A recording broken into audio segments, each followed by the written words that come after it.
जय हिंद दोस्तों। मध्य प्रदेश की जिलेवार सूची में आपका स्वागत है और मध्य प्रदेश का एक प्रमुख जिला अशोकनगर आज हम पढ़ने वाले हैं, जो कि ग्वालियर संभाग के अंतर्गत आता है। तो देखते हैं हम अशोकनगर को। अशोकनगर का पुराना नाम मिलता है हमें पधार या फिर पछार।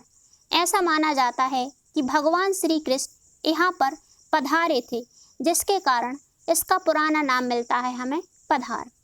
अगर हम इसकी स्थापना देखें तो अशोकनगर जिले की स्थापना 15 अगस्त 2003 को गुना जिले के टूटने से हुई थी और 2003 को एक नया जिला बना जिसका नाम पड़ा अशोकनगर। परंतु अशोकनगर जो जिले का नाम है वह सम्राट अशोक के नाम पर है, क्योंकि जो सम्राट अशोक हैं वो कुछ समय के लिए इस स्थान पर रुके थे, जिसके कारण इस स्थान का नाम पड़ा अशोकनगर। इसके बाद हम देखें कि अशोकनगर के सीमावर्ती जिलों की चर्चा करें तो गुना, शिवपुरी, सागर और विदिशा। तो मध्य प्रदेश के 4 जिले हैं जो अशोकनगर के साथ सीमा साझा करते हैं। नेक्स्ट हम देखें कि अन्य सीमावर्ती राज्य जो अशोकनगर के साथ दूसरा राज्य अपनी सीमा बनाता है तो वह केवल और केवल उत्तर प्रदेश है और उत्तर प्रदेश का जिला ललितपुर। हम अशोकनगर की तहसीलों को देखें तो 8 तहसीलें हैं, जिसमें से अशोकनगर, चंदेरी, मुंगावली, ईशागढ़, नई सराय, पिपरई, बहादुरगढ़ और शाडौरा। अब दोस्तों, आपने जो इसमें से 4 नाम हैं वह तो सुने होंगे। फेमस हैं अशोकनगर, चंदेरी की साड़ियाँ फेमस हैं, मुंगावली की खुली जेल और ईशागढ़।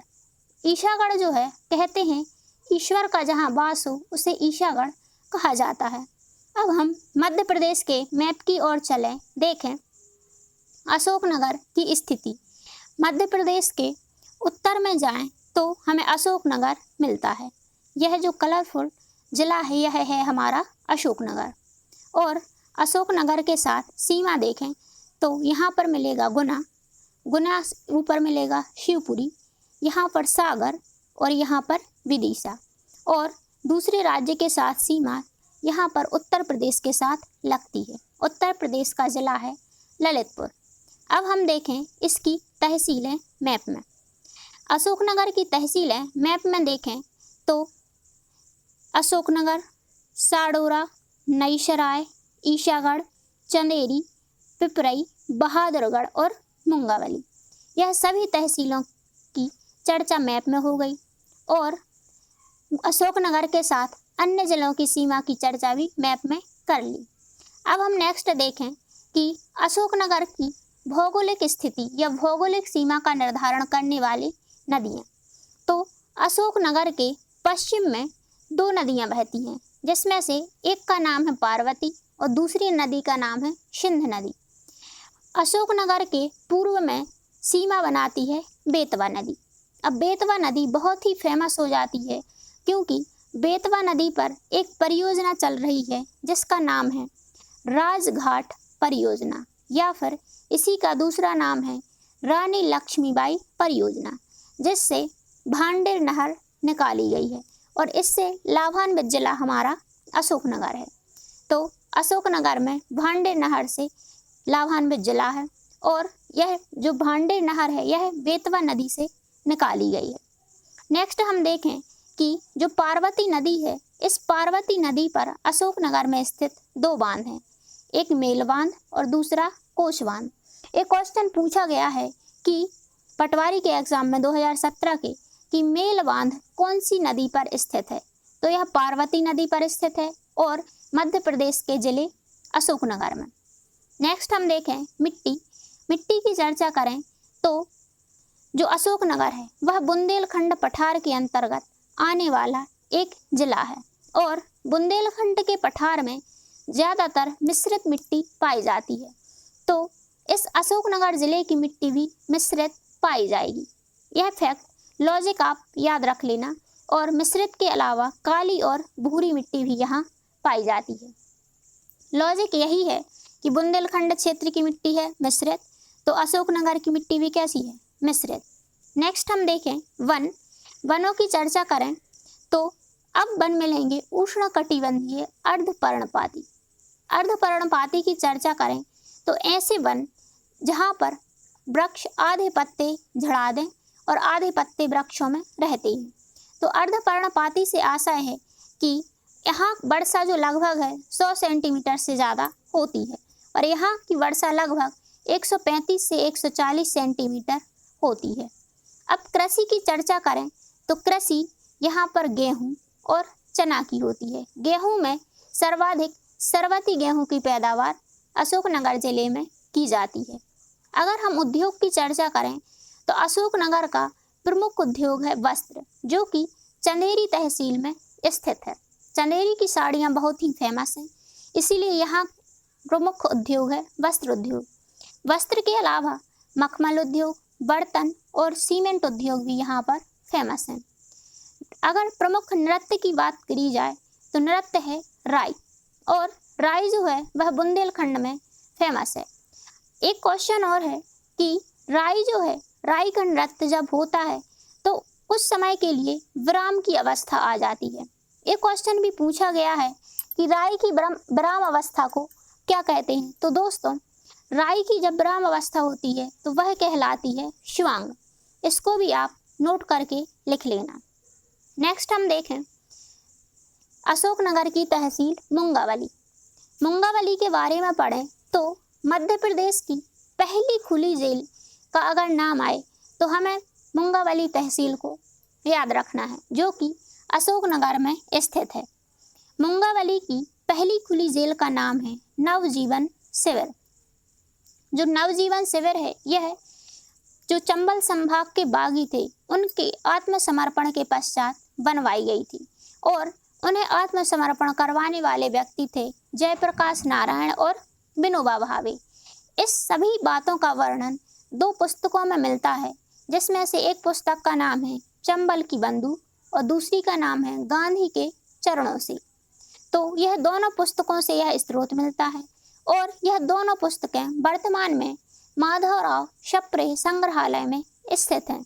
जो माधवराव शप्रे संग्रहालय है यह भोपाल में स्थित है, और यह पूरी कहानी बताने वाली एक पत्रकार हैं जिसका नाम है वर्तिका नंदा। वर्तिका नंदा महिला और जेल सुधारक हैं, मतलब जो जेल में कैदी हैं उनके जीवन को सुधारने वाली पत्रकार हैं, और उनके ऊपर बहुत सारे लेख भी इनने लिखे, जिसके कारण इन्हें स्त्री शक्ति पुरस्कार मिला 2013 में, और 2013 में यह स्त्री शक्ति पुरस्कार राष्ट्रपति द्वारा दिया गया। तो आप हमें कमेंट करके बताएं कि 2013 में भारत के राष्ट्रपति कौन थे। नेक्स्ट हम देखें कि अशोकनगर की नेक्स्ट तहसील ईशागढ़। ईशागढ़ का आशय है ईश्वर का गढ़, अर्थात भगवान श्री कृष्ण यहाँ पर पधारे थे तो नाम पड़ा पधार, और ईश्वर का वास है। भगवान श्री कृष्ण के वास के कारण यहाँ पर एक और स्थान का नाम पड़ा ईशागढ़, जो कि वर्तमान में अशोकनगर की तहसील है। हम देखें कि जो ईशागढ़ है यह पूर्व में ग्वालियर के अंतर्गत आने वाली एक रियासत थी, तो यह स्वतंत्र रियासत न होकर ग्वालियर के अधीन थी। और नेक्स्ट फैक्ट है कि मध्य प्रदेश के जो मुख्यमंत्री हैं उन्होंने अशोकनगर को स्मार्ट सिटी बनाने की घोषणा की है। अब पता नहीं कब तक बन पाए। देखें चंदेरी। अब चंदेरी के बारे में कुछ हम IMP फैक्ट देख लें तो चंदेरी जो है इसका प्राचीन नाम मिलता है चंद्रगिरी या फिर राजा शिशुपाल की नगरी। जो यह शिशुपाल है यह महाभारत के एक पात्र हैं। आपने नाम सुना होगा कि शिशुपाल का वध कृष्ण भगवान ने किया था, तो वही शिशुपाल हैं जिनका वध कृष्ण भगवान ने किया था। तो शिशुपाल की नगरी भी क्या है? चंदेरी। और चंदेरी जो है वह बेतवा नदी के किनारे बसा हुआ शहर है, और यह महाजनपद काल में चेदी राज्य का हिस्सा था।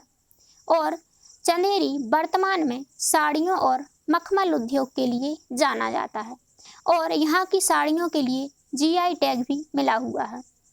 नेक्स्ट देखें, चंदेरी को चित्तौड़ के राणा सांगा ने चित्तौड़ के, जो राजस्थान में आता है, वहाँ के राणा सांगा ने सुल्तान महमूद खिलजी से जीता था। जो सुल्तान महमूद खिलजी थे वह मालवा के शासक थे, तो इनसे जीत लिया था। और इसके पूर्व देखें हम कि जो मेदिनी राय खंगार थे, जब इनका शासनकाल चंदेरी पर था, तब यहाँ पर बाबर का आक्रमण हुआ था। और जब बाबर ने चंदेरी पर आक्रमण किया तो युद्ध हुआ, जिस युद्ध का नाम है चंदेरी का युद्ध।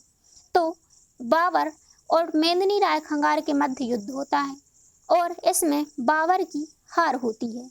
और बाबर जब यहाँ पर जाता है युद्ध करने के लिए, तो उसे रास्ता नहीं मिलता है और वह एक पर्वतों के बीच में से रास्ता काट के बनाता है, जिसके कारण यहाँ पर पहाड़ पूरा का पूरा कटा है और इसे कहते हैं बाबर घाटी, या फिर स्थानीय लोग इसे कटी घाटी भी कह देते हैं।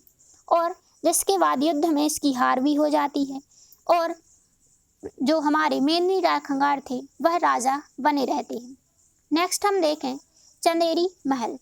चंदेरी का जो महल है वह बहुत ही फेमस है, जो लगभग 11वीं शताब्दी में प्रतिहार राजा कीर्तिपाल द्वारा बनवाया गया था।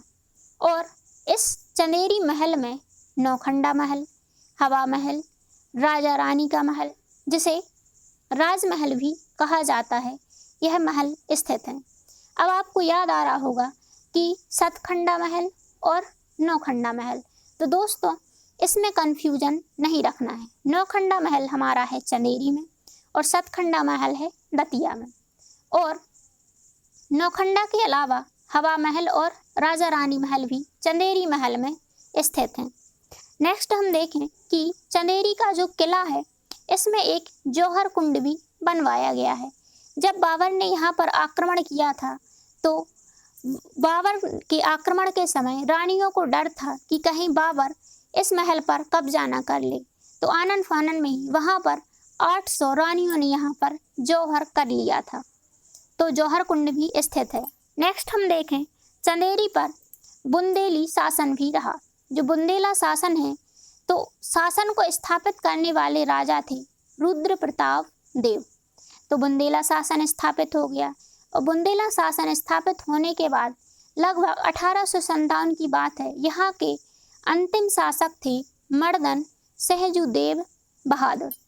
और 1857 की क्रांति में जितने भी राजाओं ने भाग लिया, सबको मृत्युदंड दे दिया गया या फिर वह वीर गति को प्राप्त हो गए। इसके बाद चंदेरी का इतिहास यहीं पर समाप्त होता है।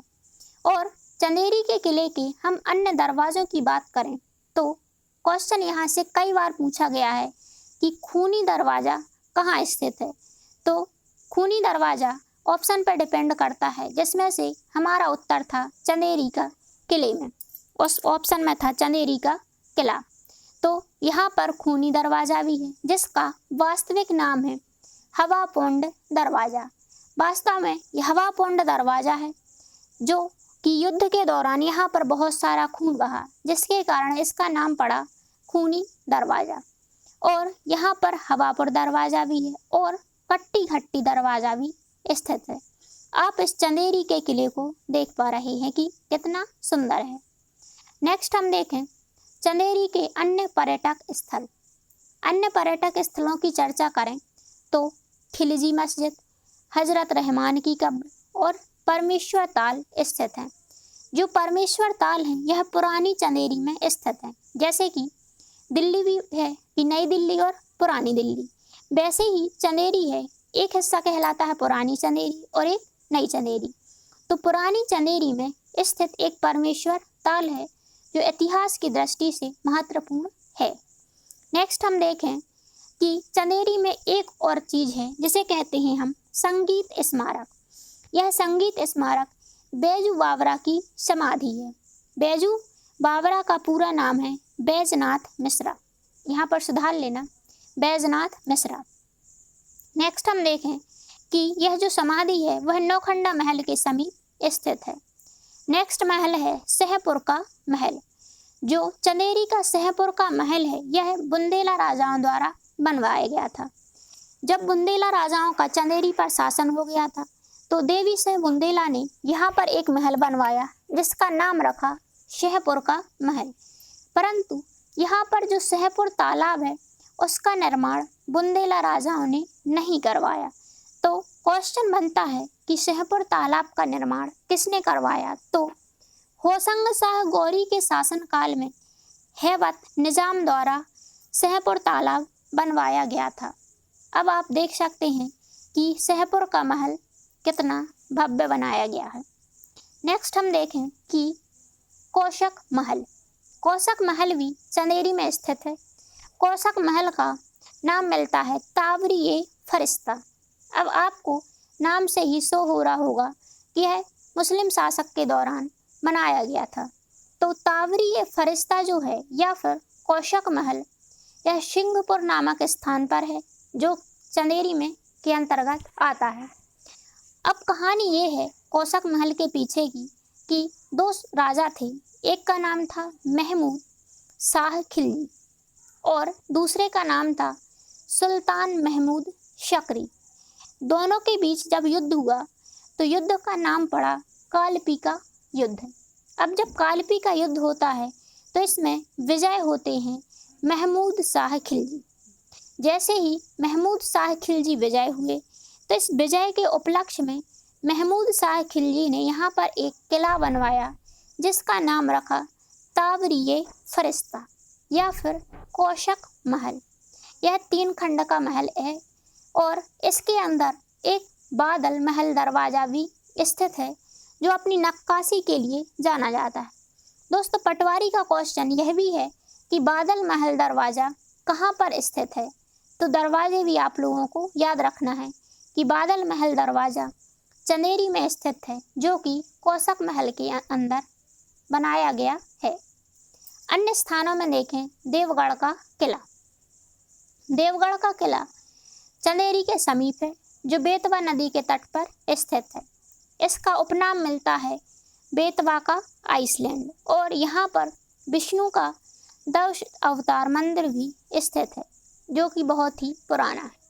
तो देवगढ़ को बेतवा का आइसलैंड कहेंगे और यह चंदेरी से कुछ दूरी पर स्थित है।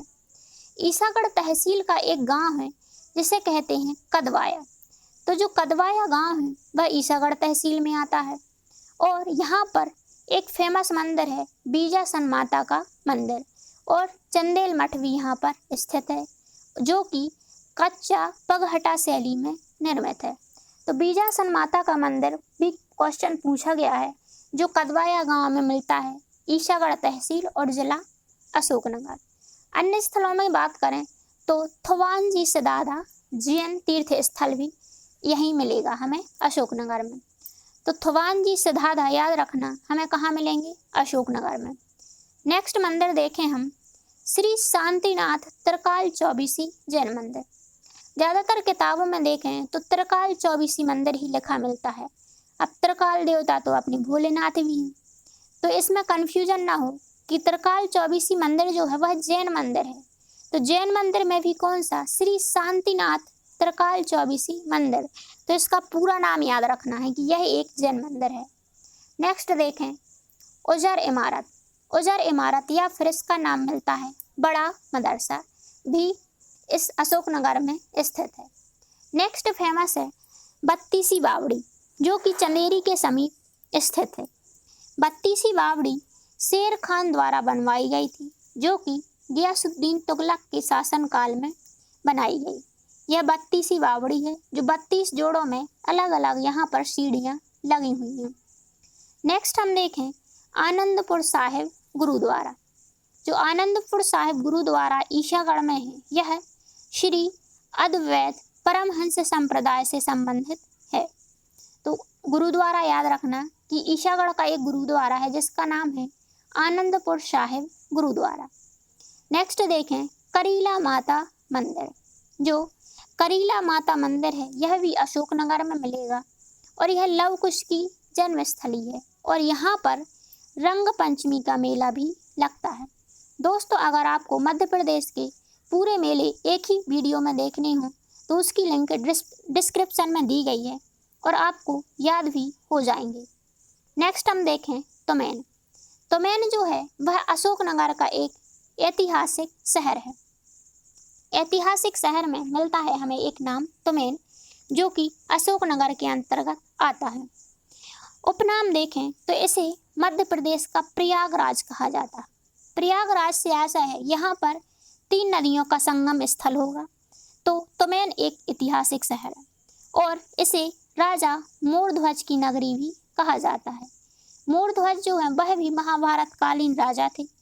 मोरध्वज के बाद इनके जो वंशज हुए ताम्रध्वज और तुम्बध्वज, धीरे धीरे इन्हीं के नाम पर इसका नाम पड़ गया तुम्बन और तुम्बन से इसका नाम पड़ गया तुमेन।